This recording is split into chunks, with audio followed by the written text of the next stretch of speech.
नमस्कार मित्रों, कैसे हो आप लोग? लीजिए आपका स्वागत करता हूँ स्टडी विद कवि बंधु सर क्लासेस में। मुझे पूरा विश्वास है कि आप पढ़ाई कर रहे होंगे और धैर्य के साथ जो है स्टडी कर रहे होंगे, रिवीजन कर रहे होंगे और आप सब लोगों ने अपना अपना पढ़ाई का जो है 10th बोर्ड के हिसाब से टाइम टेबल बना लिया होगा। तो ऐसे ही जो है धीरे धीरे पढ़ाई करते रहे धैर्य के साथ और थोड़ी नींद को मात देते हुए और अपने सपनों को साकार करने के लिए धरातल पर हमें मेहनत करनी है जब हम जो है 10th बोर्ड में अपनी सफलता के झंडे गाड़ेंगे। तो लीजिए मित्रों, आज मैं जो है इस क्लास में जो है आपके 20 महत्वपूर्ण प्रश्नों की सीरीज लेकर आया हूं और 20 महत्वपूर्ण प्रश्न जो है कई बोर्ड एग्जाम्स में रिपीट हो चुके हैं, आ चुके हैं। तो मुझे विश्वास है कि 80% इन प्रश्नों की आने की संभावना है। तो आपकी सफलता ही मेरा उद्देश्य है। लीजिए, इस प्रश्नोत्तर की सीरीज में बढ़ने से पहले एक शायरी, किसी शायर की आपके नाम करता हूं कि जो अपने जीवन में संघर्ष से परिचित नहीं होता, जो अपने जीवन में संघर्ष से परिचित नहीं होता, इतिहास गवाह है कि वो कभी चर्चित नहीं होता। इतिहास गवाह है कि वो कभी चर्चित नहीं होता। अगर चर्चाओं में रहना है और अखबारों के पर्चों में रहना है मित्रों, तो धरातल पर रहकर धैर्य के साथ जो है सच्ची निष्ठा से मेहनत करनी पड़ेगी। तब जाकर जो है हम हमारी सफलता के झंडे गाड़ेंगे। तो लीजिए स्टार्ट करते हैं 20 अति महत्वपूर्ण प्रश्नों की सीरीज। और पहला प्रश्न मैं आपको सौंपता हूं। पहला प्रश्न है विकास और अर्थव्यवस्था के क्षेत्र का अर्थशास्त्र के इन दोनों चैप्टर से रिलेटेड ये क्वेश्चन है मित्रों। तो पहला प्रश्न होता है, प्रति व्यक्ति आय अथवा औसत आय को परिभाषित करें। 2016 माध्यमिक शिक्षा बोर्ड में रिपीट हो चुका है। प्रति व्यक्ति आय अथवा औसत आय को परिभाषित करें। तो प्रति व्यक्ति आय या औसत आय क्या है? जब देश की कुल आय को कुल जनसंख्या से भाग देकर निकाला जाता है तो उसे प्रति व्यक्ति आय या औसत आय कहते हैं। जब देश की कुल आय को कुल जनसंख्या से भाग देकर निकाला जाता है तो उसे प्रति व्यक्ति आय या औसत आय कहते हैं। और औसत आय या प्रति व्यक्ति आय निकालने का सूत्र भी है, प्रति व्यक्ति आय बराबर राष्ट्रीय आय बटा कुल जनसंख्या। प्रति व्यक्ति आय बराबर राष्ट्रीय आय बटा कुल जनसंख्या। तो ये प्रति व्यक्ति आय की परिभाषा है मित्रों। प्रश्न नंबर 2, बिना समय गंवाए जो है हम चलते हैं आगे। साक्षरता दर शब्द को परिभाषित कीजिए।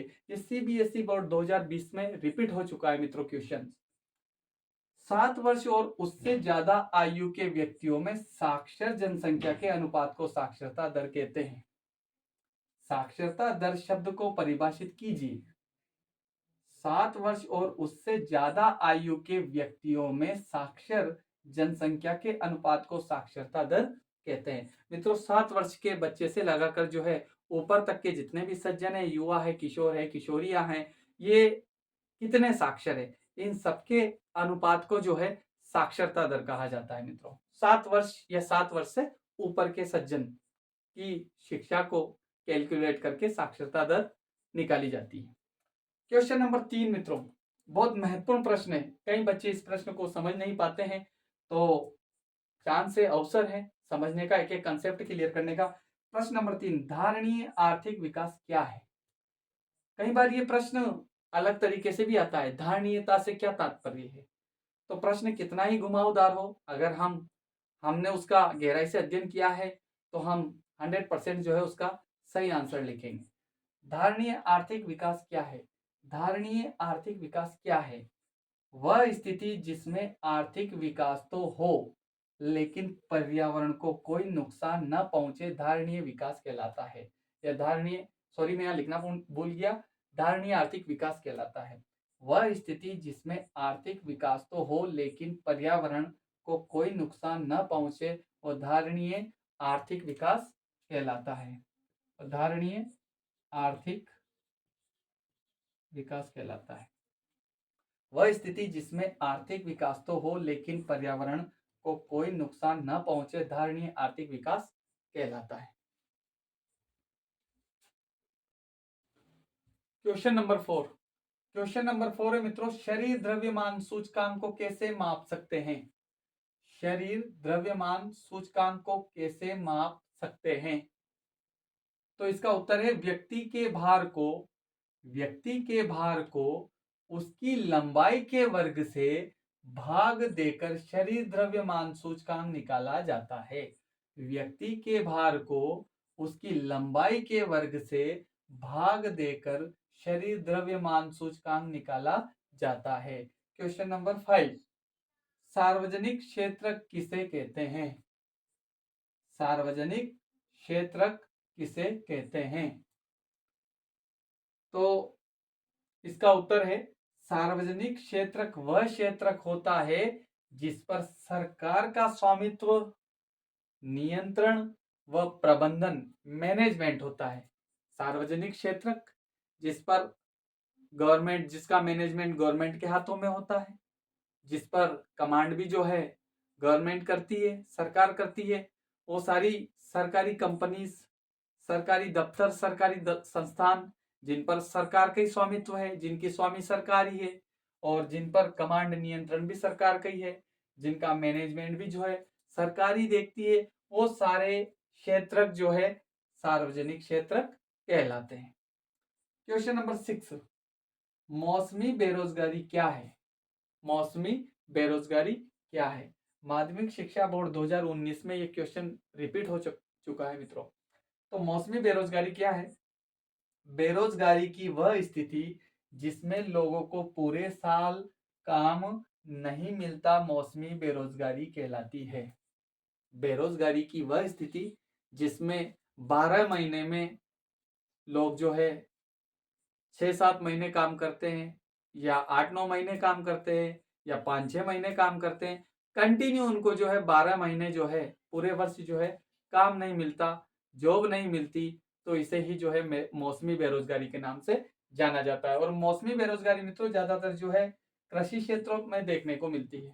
खेती में आप कई बार देखते होंगे कि जो खेतिहर मजदूर होते हैं, जो लगातार खेती में जो है काम करके, कृषि क्षेत्र में काम करके अपनी आजीविका चलाते हैं, लेकिन कई बार जो है ज्यादा वर्षा हो जाने से, ओलावृष्टि हो जाने से, फसलें खराब हो जाने से उनका काम धंधा बंद हो जाता है और उनको बेरोजगार रहना पड़ता है।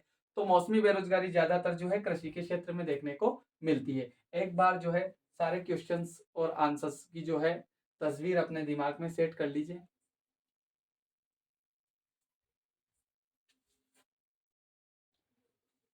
प्रश्न नंबर 7 है, निजी क्षेत्र का मुख्य उद्देश्य क्या है? निजी क्षेत्र का मुख्य उद्देश्य क्या है? निजी क्षेत्र मतलब प्राइवेट सेक्टर का मुख्य उद्देश्य जनता को सुविधाएं उपलब्ध करवाने के साथ साथ अधिकतम लाभ, प्रॉफिट अर्जित करना है। प्राइवेट सेक्टर तो यही करेगा मित्रों कि जनता को बढ़िया सुविधाएं उपलब्ध करवाएगा लेकिन बढ़िया लाभ भी प्राप्त करेगा। दोनों उद्देश्य छुपे हुए होते हैं। जनता को बढ़िया फैसिलिटीज मिलेगी तो उतना ही वो जो है जनता से लाभ के रूप में पैसा भी प्राप्त करेगा। यही प्राइवेट सेक्टर है। प्रश्न नंबर 8, बेरोजगारी किसे कहते हैं? ये माध्यमिक शिक्षा बोर्ड 2018 में आया हुआ प्रश्न है। बेरोजगारी किसे कहते हैं? काम करने की इच्छा रखने वाले व योग्य व्यक्तियों को नियमानुसार वेतन या मजदूरी नहीं मिलती है तो ऐसी स्थिति बेरोजगारी कहलाती है। व्यक्ति काम करने का इच्छुक है और उसमें काम करने की योग्यता भी है, लेकिन फिर भी उसको जो है उसकी योग्यता के अनुसार एक नियमानुसार वेतन भी नहीं मिलता या दैनिक मजदूरी भी नहीं मिलती, तो वह स्थिति जो है उसकी बेरोजगारी कहलाएगी। प्रश्न नंबर 9, प्रश्न नंबर 9 है, मध्यवर्ती वस्तुएं क्या है? मध्यवर्ती वस्तुएं क्या है? मध्यवर्ती वस्तुएं मतलब बीच की। मध्यवर्ती वस्तुएं क्या है? उत्तर, वे उत्पादित वस्तुएं जिनका उपयोग उत्पादक कच्चे माल के रूप में करता है मध्यवर्ती वस्तुएं कहलाती है। वे उत्पादित वे उत्पादित वस्तुएं जिनका उपयोग उत्पादक कच्चे माल के रूप में करता है मध्यवर्ती वस्तुएं कहलाती है। सारा जितना भी कच्चा माल होता है मित्रों उसे मध्यवर्ती वस्तु कहते हैं। वो फाइनली मार्केट में नहीं जाता। जैसे गन्ना, उदाहरण के रूप में गन्ना लीजिए। गन्ना जो है किसान के द्वारा उत्पादित किया जाता है, वही गन्ना जो है शुगर मिल वाले उस गन्ने को खरीदते हैं और उसी गन्ने से जो है शुगर का निर्माण करते हैं, शक्कर का निर्माण करते हैं। तो अंतिम वस्तु तो शक्कर हुई जो मार्केट में बिकने के लिए तैयार होती है, लेकिन गन्ना तो बीज की वस्तु है मित्रों, कच्चा माल है। तो अगला प्रश्न मैं आपको बताऊं उससे पहले जो है इन सारे प्रश्नों को एक बार देख लीजिए, इन उत्तरों को एक बार देख लीजिए।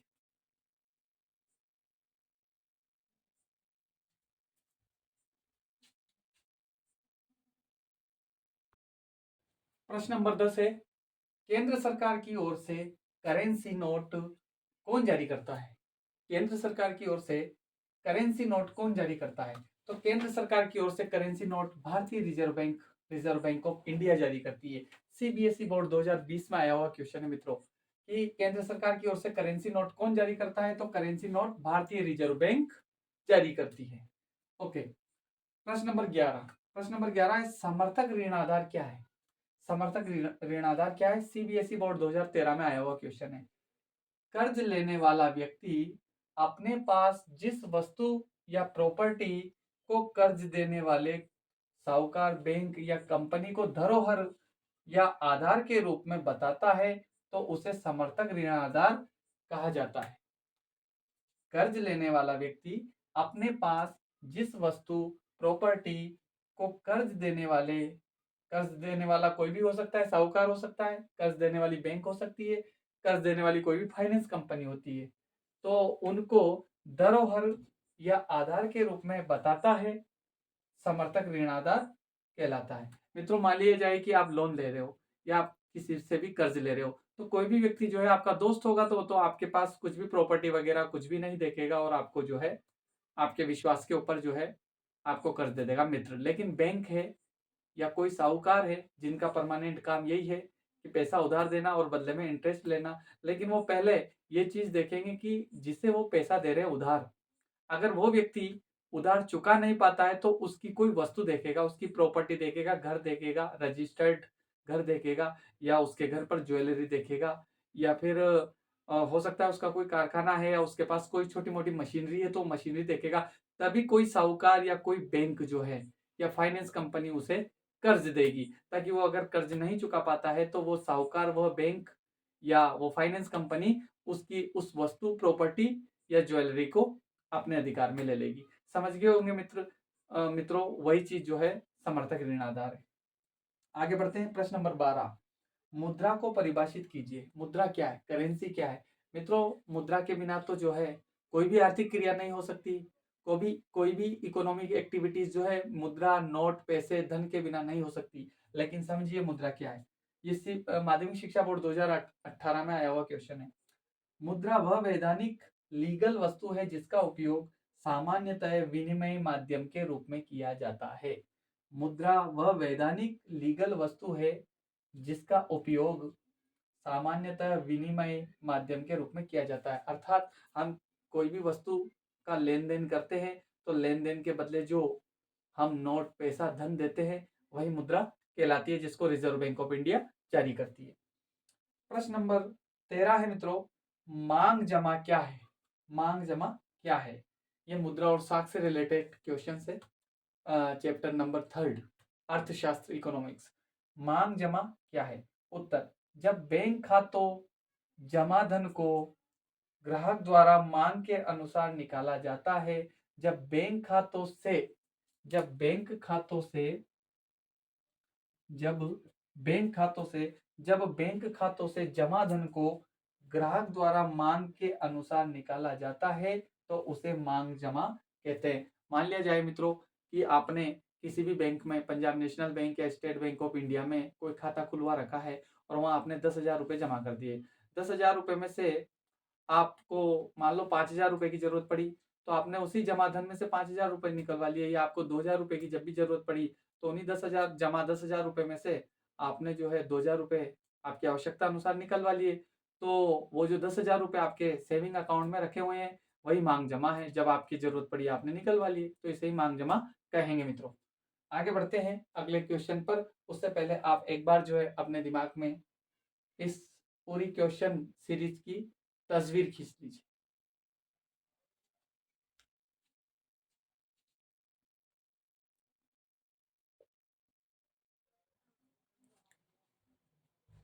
मित्रों, 14वां प्रश्न है, क्वेश्चन नंबर 14, वस्तु विनिमय किसे कहते हैं? वस्तु विनिमय किसे कहते हैं? बिना मुद्रा के वस्तुओं के बदले वस्तुओं का आदान प्रदान वस्तु विनिमय कहलाता है। Barter system. बिना मुद्रा के, अर्थात बिना पैसे के, बिना मुद्रा के वस्तुओं के बदले वस्तुओं का आदान प्रदान जो होता है उसको वस्तु विनिमय या बार्टर सिस्टम कहते हैं मित्रों। प्राचीन काल में हमारे ऋषि मुनि जब मुद्रा नहीं हुआ करती थी तो उनके पास जो है धन दौलत गाय भैंस बकरी यही उनके मुद्रा के साधन हुआ करते थे। यही वस्तुएं वो गाय के बदले भैंस लेते थे, भैंस के बदले गाय लेते थे, बकरी के बदले गाय, गाय के बदले बकरियां, ऐसे जो है वस्तुओं के बदले वस्तुएं, गेहूं के बदले चावल, चावल के बदले गेहूं, इस प्रकार से वस्तुओं का आदान प्रदान करके वो अपनी दैनिक आवश्यकताओं की पूर्ति करते थे। That is barter system. आप सुन रहे हो ना और समझ रहे हो ना मित्रों, खोना नहीं है, सोना नहीं है और रोना नहीं है, आगे बढ़ना है। और आगे बढ़ने के लिए धैर्य के साथ बने रहिए। स्टडी विद कवि बंधु सर। नेक्स्ट क्वेश्चन, ऋण क्या है? सीबीएसई 2016 में क्वेश्चन, सीबीएसई बोर्ड 2016 में क्वेश्चन आया, ऋण क्या है? कोई साहूकार, साहूकार समझते हो ना, सेठ, कोई साहूकार सेठ बैंक या व्यक्ति अन्य व्यक्ति को धन वापसी की निश्चित शर्तों के साथ धन या सेवा प्रदान करता है तो वह धन या सेवा ऋण कहलाता है। फॉर एग्जाम्पल, आपने आपके दोस्त को जो है 10,000 रुपए 1 वर्ष के लिए उधार दिए निश्चित शर्त के साथ। हो सकता है आपने स्टाम्प पेपर पर लिखवाया हो कि आपको जो है 1 वर्ष के अंदर जो है मुझे मेरे 10,000 रुपए वापस लौटाने हैं। तो एक निश्चित शर्त के साथ आपने आपके दोस्त को 1 वर्ष के लिए जो 10,000 रुपए दिए हैं उसकी आवश्यकताओं की पूर्ति करने के लिए, तो वह 10,000 रुपए जो है आपके मित्र के लिए क्या हो गया? कर्ज हो गया और ऋण हो गया मित्रों, उसे ही ऋण कहेंगे। इसी प्रकार से अगला प्रश्न है कि ऋणों को कितने वर्गों में बांटा गया है? ऋण कितने प्रकार के होते हैं? तो ऋण के कितने क्षेत्रक होते हैं? तो मित्रों ऋण के 2 क्षेत्रक होते हैं, औपचारिक क्षेत्रक और अनौपचारिक क्षेत्रक। ठीक है, formal sector and informal sector. तो औपचारिक क्षेत्र में आरबीआई के द्वारा रजिस्टर्ड बैंक आती है, माइक्रो फाइनेंस कंपनी आती है, सरकारी बैंक, प्राइवेट बैंक, सहकारी समितियां, ये सब जो है औपचारिक क्षेत्र में आती है मित्रों। और औपचारिक क्षेत्र से ऋण लेना जो है हमारे लिए कल्याण का सूचक होता है, क्योंकि औपचारिक क्षेत्र से हम ऋण लेंगे, कर्ज लेंगे तो कम इंटरेस्ट रेट में जो है हमको बैंक या प्राइवेट बैंक या सरकारी बैंक जो है ऋण उपलब्ध करवा देगी। लेकिन अनौपचारिक क्षेत्र में मित्रों आपके मित्र भी हो सकते हैं, साहूकार भी हो सकते हैं और रिश्तेदार भी हो सकते हैं। ये सब जो है अनौपचारिक क्षेत्र में आते हैं। मित्र से अगर आप कर्ज ले रहे हो तो बहुत अच्छी बात है, लेकिन कोई साहूकार से अगर आप कर्ज ले रहे हो तो साहूकार डेफिनेटली जो है आपको हाई जो है इंटरेस्ट रेट के साथ जो है कर्ज देगा। और रिश्तेदार से भी कर्ज लेना, कभी कभी रिश्तेदारी भी तुड़वा देता है। तो अनौपचारिक क्षेत्र से ऋण लेना मित्रों जोखिम भरा है और औपचारिक क्षेत्र से ऋण लेना आपकी प्रोग्रेस का सूचक है। लेकिन इसके लिए समर्थक ऋणाधार होना जरूरी है, या समर्थक ऋणाधार होना जरूरी नहीं है। ओके, नेक्स्ट क्वेश्चन पर अपन बढ़ते हैं। उससे पहले आप जो इस पूरी पिक्चर को अपने माइंड में सेट कर लीजिए।